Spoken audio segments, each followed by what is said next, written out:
Welcome to season 2024 of For the Health of It. I'm your host, Corian K. Paget. Sit back, relax, and enjoy the new episode. Welcome to another edition of For the Health of It. I'm your host, Corian K. Paget, and today I have with me Atlas Jones. Atlas is the CEO, owner, and founder of Build a Body Training. Go ahead, Atlas, introduce yourself. Hi, I am Atlas. I am located in the DMV area. I live in DC right now. I've been a personal trainer since 2020, so going on 3 years now. I've been a personal trainer. I specifically only train women, and I decided to take that route because of my own personal journey with fitness, going through a transformation within myself during the pandemic, just growing and maturing into a woman. I felt the need to share everything I went through with other women, to uplift other women, and to just help them feel more confident in their own skin, in their body. And honestly, it's been the best decision of my life. I love it. Okay, cool. So, just a little background. As soon as Atlas hopped on this recording with me, first thing she said is she's getting flashbacks to high school. So she's aging me here, besides the receding hairline and whatnot.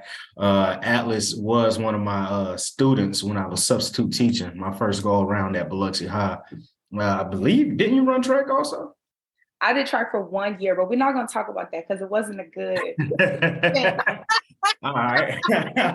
All right.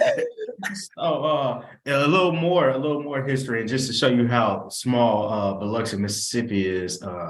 I went to high school with Atlas's brother, also Giovanni. So yeah, we do have a little back. World. Yeah. Well, even smaller world is the fact that you live in DC and my sister-in-law moved up there for a period of time, and she ran into you, and really? Yeah. So she actually told me, she was like, she called me up one day. I was like, she was up there for like 2 months at this point. Her name's Denise Cherry. She was up there for residency for her Familiar. What was it? Orthodontist. She was going to Howard for orthodontistry. And she was like, "Hey, I met a girl named Atlas Jones that knows you." I was like, "Yeah, I know Atlas." She was like, "Yeah, we was just both figured out we were from Biloxi, and then we started talking." And they always say I know everybody, so yeah. You do.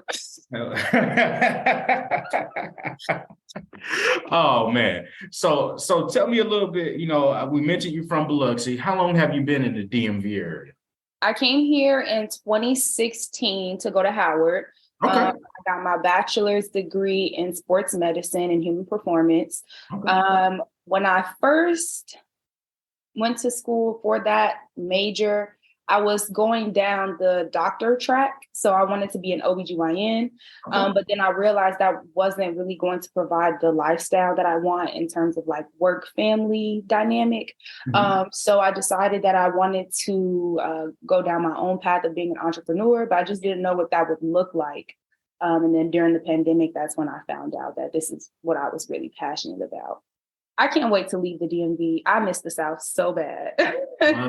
So I was just about to ask you that. A lot of people do consider the DMV area Southern. As a true Southerner, what's your opinion on that? That could not be further from the truth. Okay. So what would you, a lot of people consider it up north. More people on the East Coast don't really consider it East Coast. Don't. Well, is it like a mixture of all of it? Well, I will say you do have a mixture of like all different types of people from everywhere here. So it's like one big melting pot. So that part is pretty cool. But just the people like in the South were way more hospitable than the people are up here. Okay. You might see someone and not know them and say, "Hey, how are you?" And then you guys like engage in a conversation. Here, that's not really how that goes. Okay. It's like, "Oh, do I know you? Okay, why are you talking to me?" Okay. All right. So what made you choose Howard? Howard was actually the only school I ever applied to. Oh, okay. I only applied to one school, and I was just praying that I would get in. But I knew that in high school, my grade point average and everything was pretty exceptional. So I just, put all my faith there. But I wanted to be far, far from home because I just wanted to see something different. I wanted more out of life. And I felt like Mississippi could only do so much for me. And then also, I really was yearning to be surrounded by people that look like me, that were successful. So I think those two things were like the driving factor for me. It was always going to be an HBCU because I was like, I'm ready to go where it's a lot of Black people. But then I was like, if I'm going to do something, I have to be the best. I want to be at the best place, and Howard was the best. So that's why I just applied there.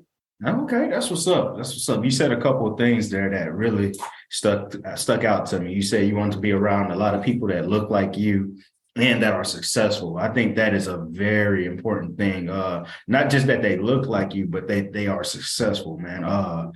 Just I don't know when this episode is going to drop, probably like within a month or so, but the fact that I'm leaving Jackson and going back to the coast, I'm going to miss the fact that I'm around a lot of people that look like me and that are successful. So that plays a big role into it. And just to segue, I keep up with some of y'all, from a distance, you, the McDaniel girls, Kennedy, Gabby, I see what she's doing, Trey, there's a few more. A couple older, a couple younger than y'all. I see Paige is finna go into UMC.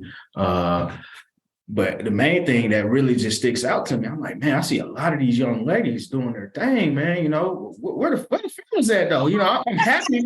I'm happy for them. I really am. Don't get me wrong. I'm truly happy for y'all. But then I sit back and I'm like, well, where is so and so? What is so and so doing? And I say all that, and then who pops in my head is a guy named Shannon. I think Shannon might have been Ballard. What was the last name? Shannon Ballard. Light-skinned dude? Yeah. Uh-huh. Yeah. So I ran into Shannon back in like July or August up here in Jackson. We were at the mall, and then he says, "What's up?" to me. I was like, "What's up?" Just thought of some random dude. And I ain't seen you in a while. And I look, and I'm like, oh, man, what's up? Dude, I don't think I've seen you in about 10 years, man. Right. So I think he is actually in med school up here at UMC. Wow, love that. So shout out to him. Definitely shout out to him. Yes. So love to see more Black men going to med school and becoming dentists and following that path. For sure on that. So you said you chose Howard because of his legacy and what you strove to be, and you also wanted to go into the field of being a physician. What actually, kind of strayed you from that? I started doing more research. Okay, so I feel like I went into it for the wrong reasons to begin with.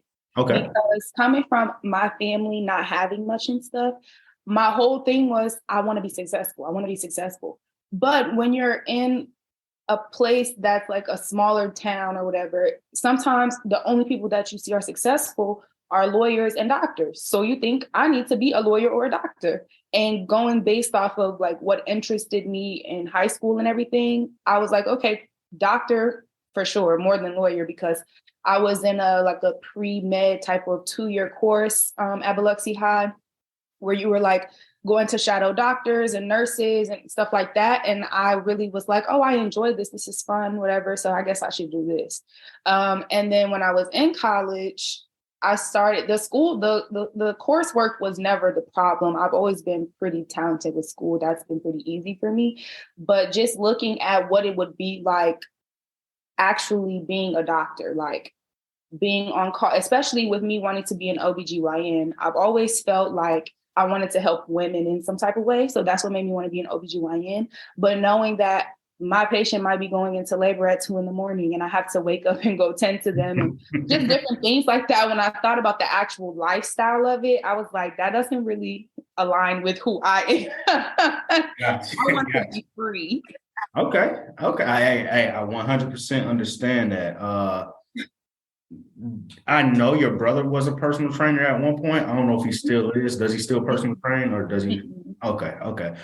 Did that have any, sway in you wanting to do training? It's so crazy because I want to say no, but I also feel like I can't say no because my brother, even though I grew up living with my dad and stuff, my brother has always been a father figure to me. And I always looked up to my brother. And a lot of things that my brother did, I ended up doing as well, like, I guess, subconsciously. Mhm. So it's possible that, I would have came across personal training and that being my path on my own. And it's also possible that I learned a lot of things from him. Like he would take me to the gym with him when I was in high school. And that kind of got the ball rolling a little bit early for me. Even though it took me going through my own personal life experiences to like really dive into my health journey myself. Okay. All right. That makes sense. That makes sense. So at what point during the pandemic, because that's when you said really started to sway, at what point were you like, all right, I'm making this change for a life change essentially from, going down into med school and then I just want to start my own business and do personal training?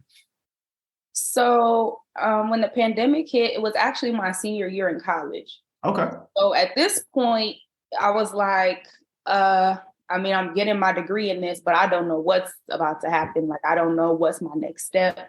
I was praying a lot for, just guidance for God to open my eyes so that I can see what he sees in me so I can know what path to take.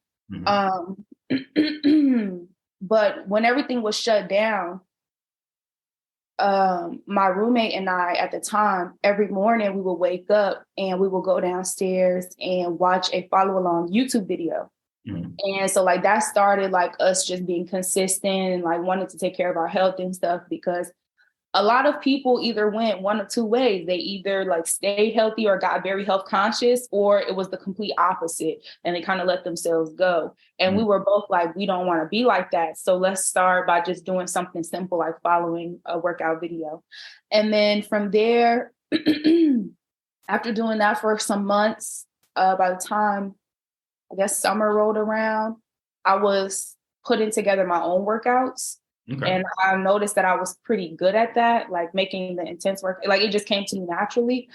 Um, so that made me happy. And then I think at that point, I started actually seeing some results. Mind you, this is the pandemic, so gyms are still closed. Everything is really body weight. I'm not able to use, I didn't have any weights or anything like that.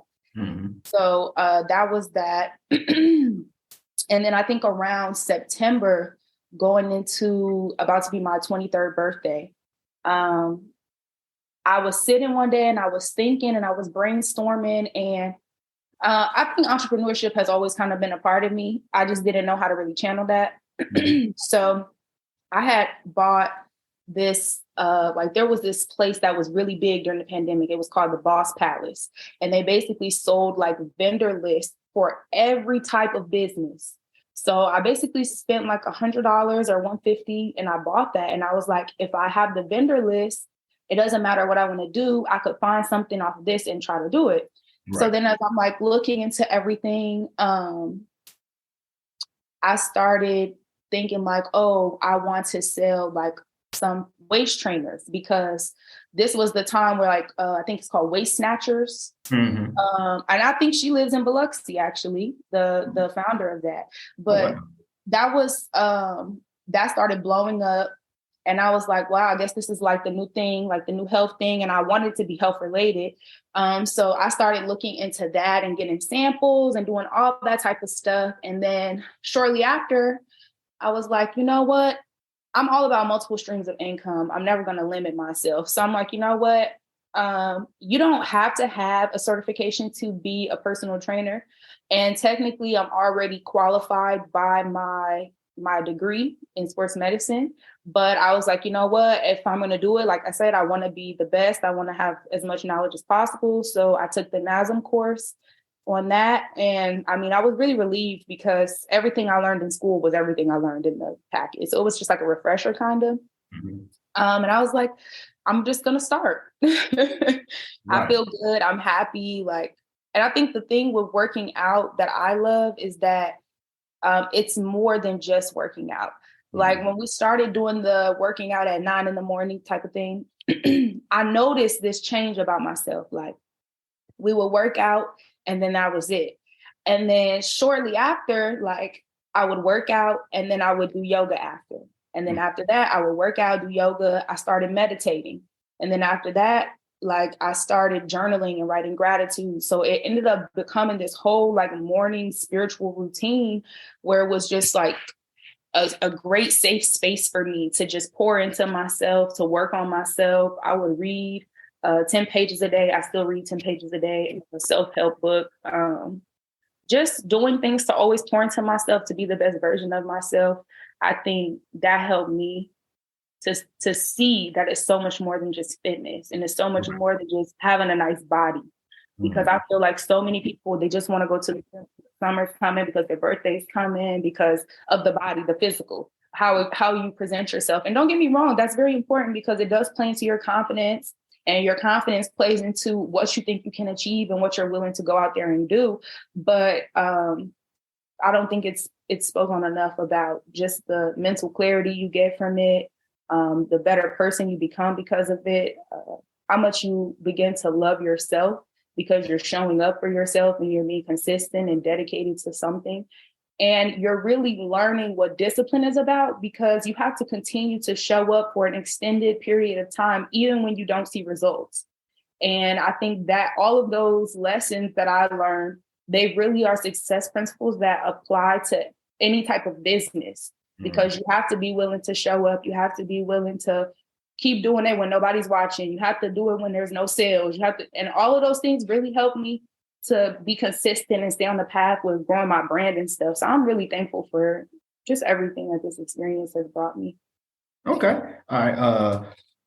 Your brand. So let's go ahead and plug your brand, do all that. So what is your brand? Okay. So my brand is Build a Body Training. I used to have a brand called Forward, which is where I sold apparel, yoga mats, waist trainers, just fitness, like one-stop shop type of thing. I did have to close that business down last February because of a trademark infringement problem. And I'm just sharing this because somebody out there might want to start a business, and you need to know about these type of things, or you're going to have to close your business like me. The company basically reached out to me and was like, you have 2 weeks to shut down your entire website and everything that you're doing associated with this name, or we're going to sue you. So I had to do that. I ended up taking a major financial loss because all the inventory and stuff that I had bought, I didn't have an opportunity to sell. So, and now there was nothing I could do with it. So that was a big learning lesson for me. Like, don't just get your LLC. You also need to make sure you can get it trademarked so that every part of it is yours. But yeah, so with Build a Body Training, I am doing in-person and online coaching for women all across the US. I'm so proud of that. I have a team of over 30 women. Oh, wow. Yeah, and I feel like I've been able to accomplish a lot in the 2.5 years. So I'm very proud of myself. I'm looking forward to this summer, potentially releasing another line and just starting all of that up. I have an app that I use, so that's how I train the women virtually.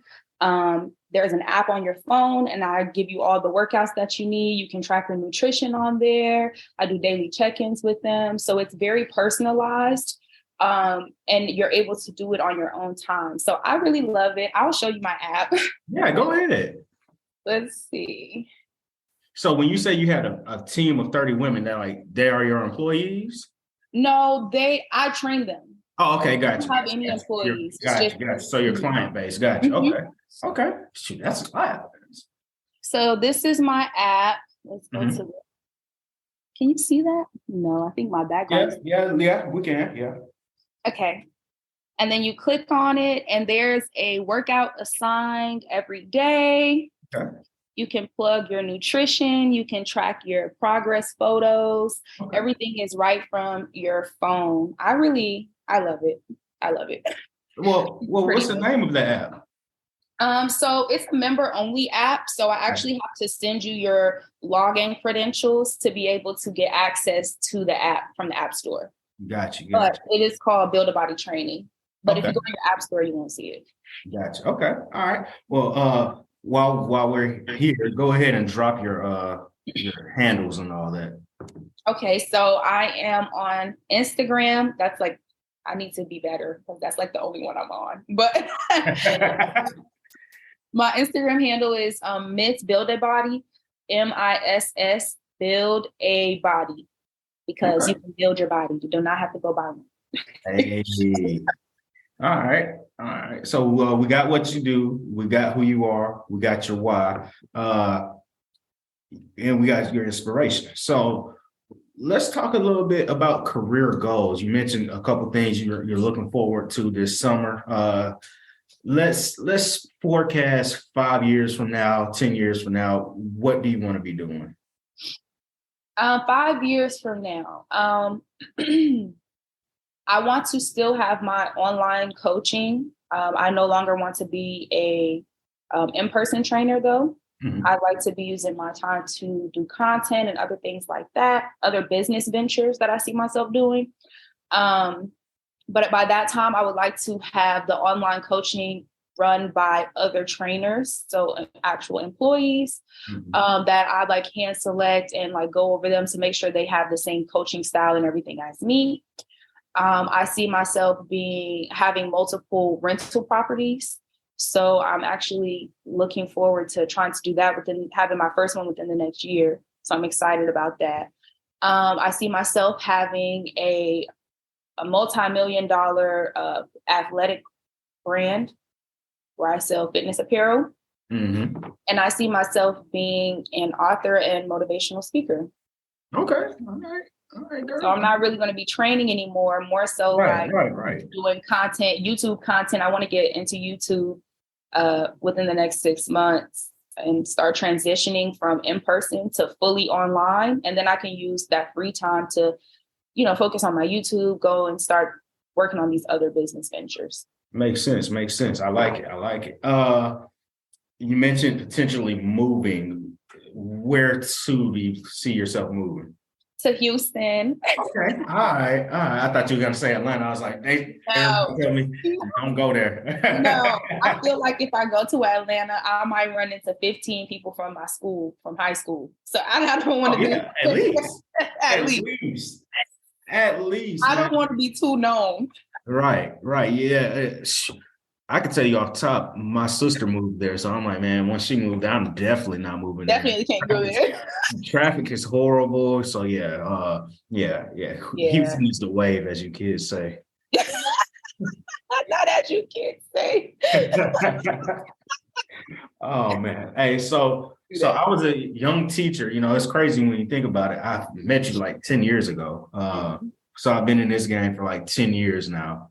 And the children basically stay the same age and I keep getting older and older. I keep finding myself like, God, oh man, these kids are weird.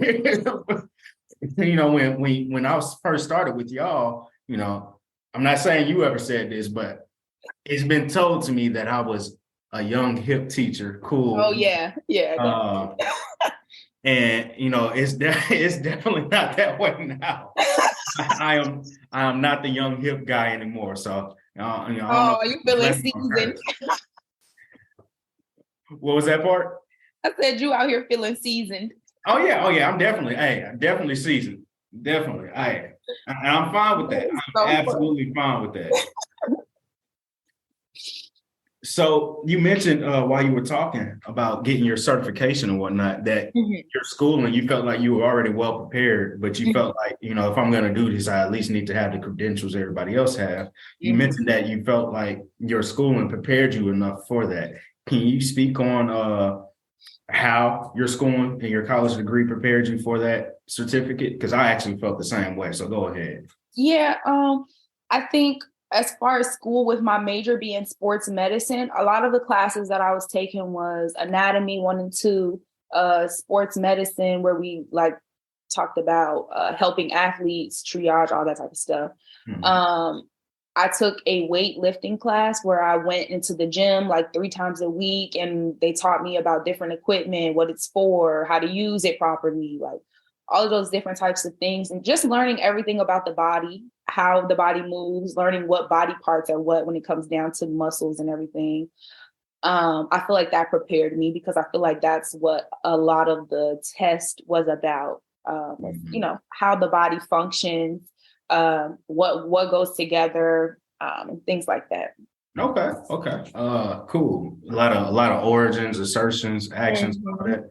Okay, cool. So one of my main questions I wanted to ask you, you being from Mississippi, you're still technically in the South, and you plan on moving even further south to Texas. Right. So, one of the things we battle down here is obesity, in particular childhood obesity. So I know you primarily work with women, but what could you do, or what is something that the community and industry can do to battle childhood obesity? Honestly, I believe that it starts with the parents, because the kids don't teach themselves these habits. The kids, they're just kids. I just eat what's in the house. I eat what my parents have for me. You know what I mean? So I feel like, and I think this is also another reason why I love working with women, because while men are the head of the household, the woman is truly the backbone of the household.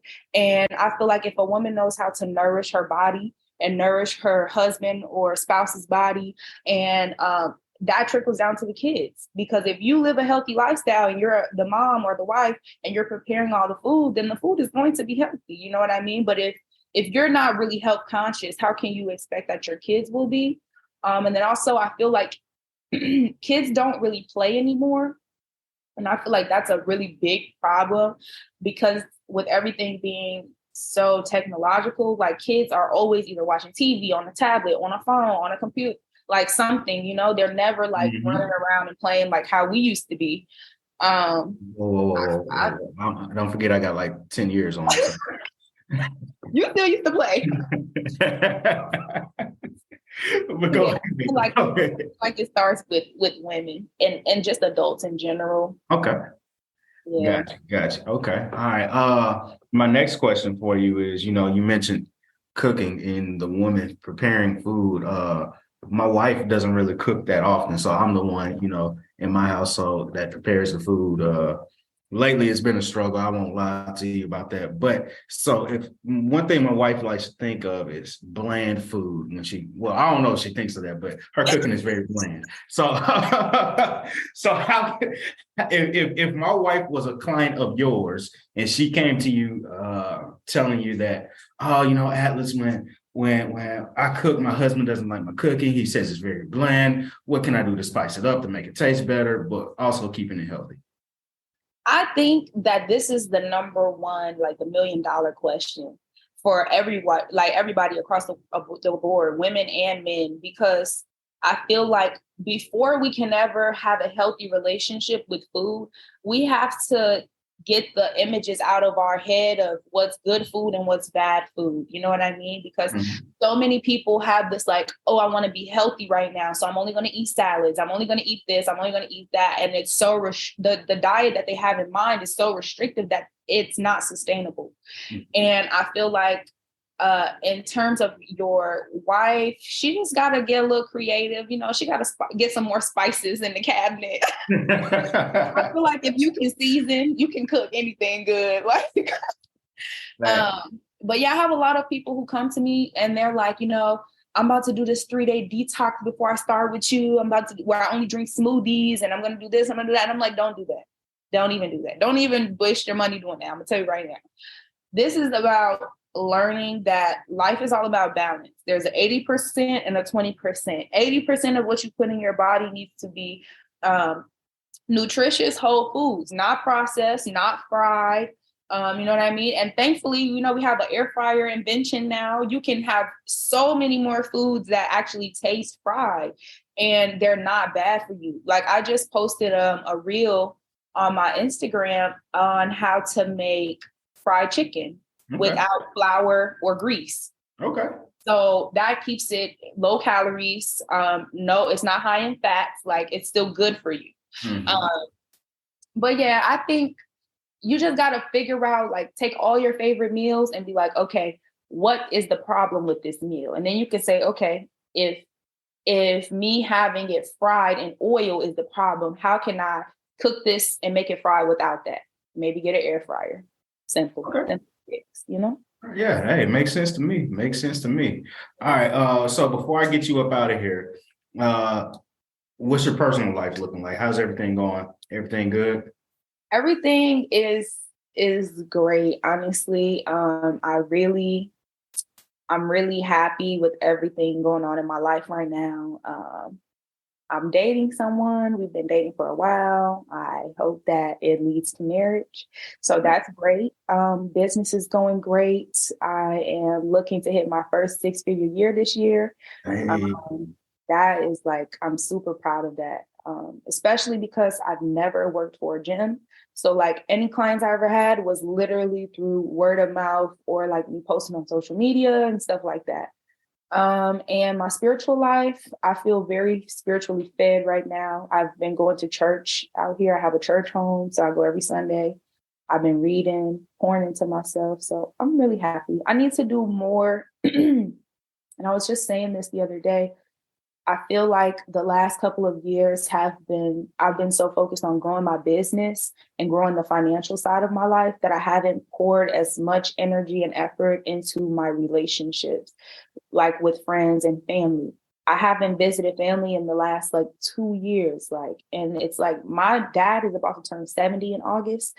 And I'm like, I can't go over a year plus without seeing him. You know what I mean? Because right. God forbid, you never know when someone is going to go. You know what I mean? True that. So True that. I need to just pour into that side of me a little bit more. Now that I have more financial stability in my life, I feel like I'll be able to go and do those things. Yeah, you're no longer a broke college student. Is that, yeah, you know? So when was the last time you've been to Biloxi? When my sister graduated, if I graduate, when did I graduate? 2020. 16, right? From college, 2020. So she would have been graduating. When did she graduate? I think that was 3 years ago. Okay. Yes, yes, yes. I graduated college and then she graduated high school. Okay. All right. Yes. So 3 years. You also got to remember, so it's been about 3 years. Yeah, it's a long time. Okay. I mean, you also got to remember there was a pandemic that, Right. not allowed to travel. So there is that. And one last thing, how was it when you got your first client? I will actually never forget my first client. It was a guy, because at this point, when you're first starting out and you don't have clients, you can't really be picky. So I wasn't a only woman trainer at this time. Mm-hmm. I started training someone that I knew from Howard. That was a guy that was transitioning to be a girl, actually. Okay. So he wanted to build his physique to kind of look like a woman. And we started working together. And it was very eye-opening because, you have to explain things to people on the level of like a third grader. You can't just say all this terminology that they don't know. And like, so it was a really good learning experience for me. It was actually a short-lived. We didn't train together for that long, but I ended up meeting someone in his building that came up to me and was like, "Hey, are you a trainer? I see you in here sometimes. I'm looking for a trainer, whatever." And she is actually still my client to this day. I've trained her this whole time and I'm training her through her pregnancy right now. So like, it's really beautiful for people to be able to see me grow and for me to be able to watch other women grow. I feel like so extremely blessed by the type of women that I get to train. Like one of my clients, she has like multiple rental properties in DC that she has, like $1 million homes and stuff. And like that being something that I want to go into, I feel so blessed to have that connection because she could teach me. And we actually have a real genuine relationship. So it's not like it's anything, to call her or text her. Right. And I have another client who has a swimwear line that is like being sold by Express and like been featured in Sports Illustrated and like just a lot of great things. And I will say that's one thing about being in this area. You will meet a lot of successful women who are doing extremely well for themselves. And it's so empowering. Yeah, that's what's up. That is what's up. So one thing I want to say before I get up out of here, after I say this, again, drop your socials and all that again, but you are an inspiration. I'm proud of you. Keep doing what you're doing. You are you never know who's watching you, but you are definitely doing a great job. Don't make me cry. Thanks. No problem, no problem. So hey, go ahead and drop those socials and how people can reach you, and that'll be all. Yes. So you can check out my website, buildabodytraining.com. I do have a workout PDF guide there, like a 21-day challenge. You can follow me on Instagram or TikTok at Miss Build a Body, MISS Build a Body. And I think that's all. Instagram and TikTok, yeah. Okay. All right, cool. So this has been another episode of For the Health of It, and I'm your host, Corian K. Paget. And thank you.